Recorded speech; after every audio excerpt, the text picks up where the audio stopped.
You are now listening to the Eastville Podcast.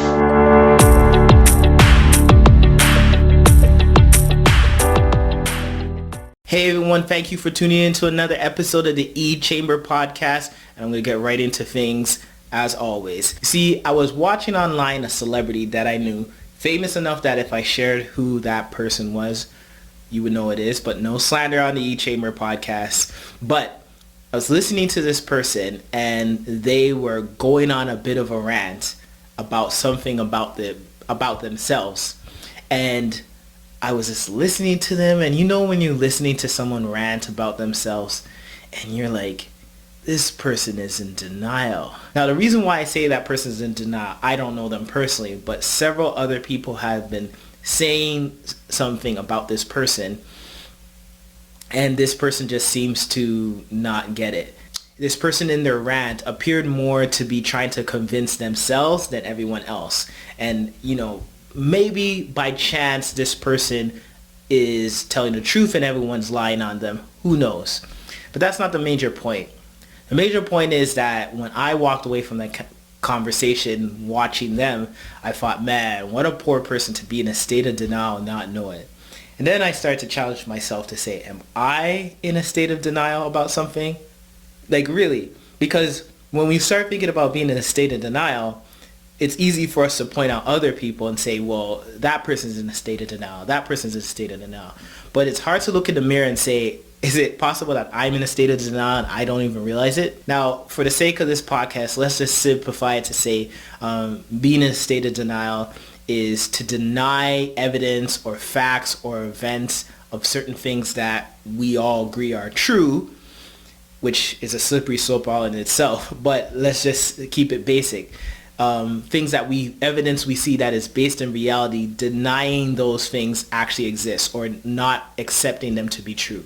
So denial, being in a state of denial is considered a defense mechanism because the reason why you will deny those facts is you don't want to accept the reality for whatever reason. Accepting that reality seems harder to do than to accept the false truth that you have now claimed to be reality. So simple enough, hopefully, but you may think, well, I'm not in that state of denial. But believe it or not, when you actually look into it, a lot of us could be in a state of denial for a lot of things. Now, you want to say there's two different extremes we can put this at.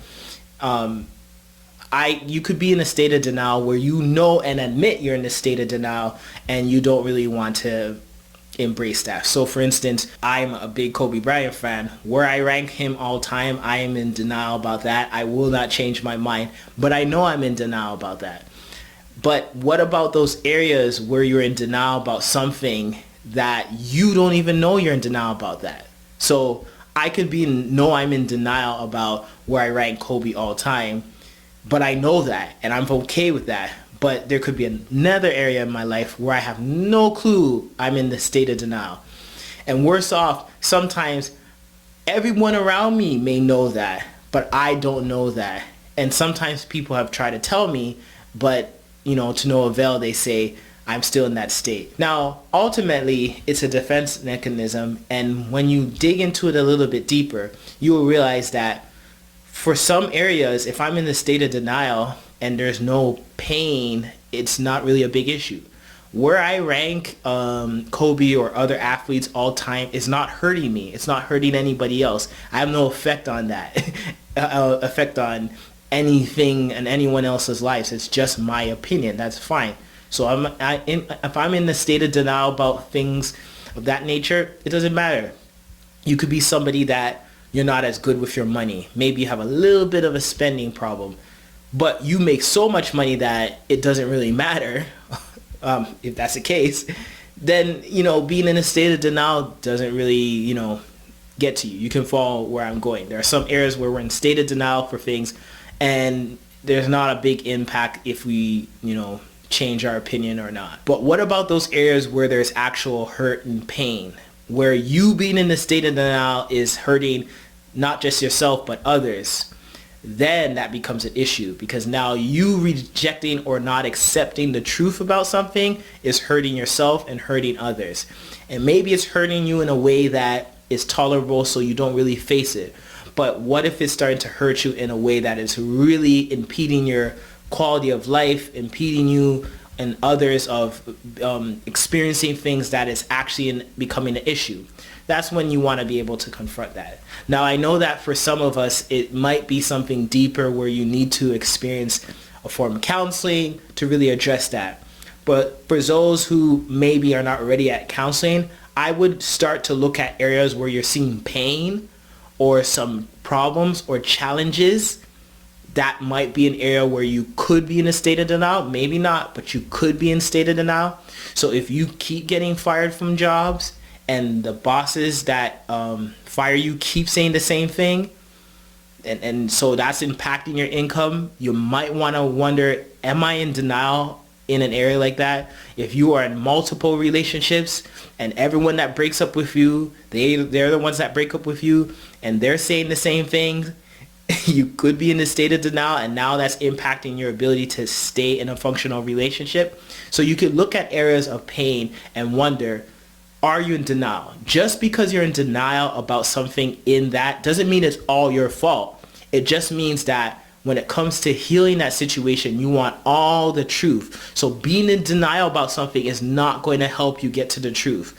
Unless you want to stay in that state, then it doesn't matter. But if you're trying to dig for the truth to make changes in your life, then you're going to have to be able to get out of the state of denial about certain things.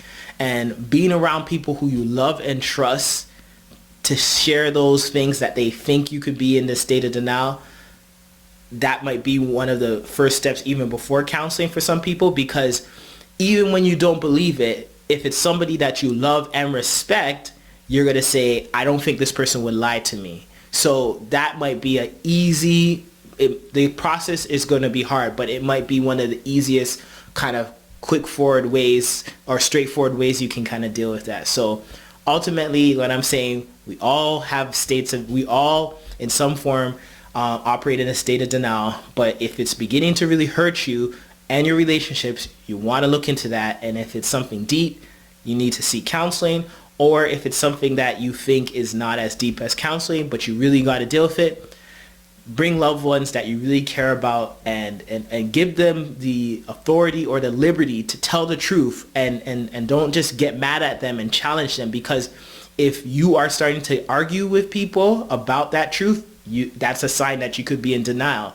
Just hear what they're saying, take it down, write it down, and maybe think on it in a couple of days, or get more than one person to say, so-and-so said this about me. What do you think? You'd be surprised. You actually be surprised. I've tried this sometimes where I've said to certain people, this is what someone has said about me. What do you think? And they said, yeah. I'm like, you think that too? And I'm like, oh man, we have a problem.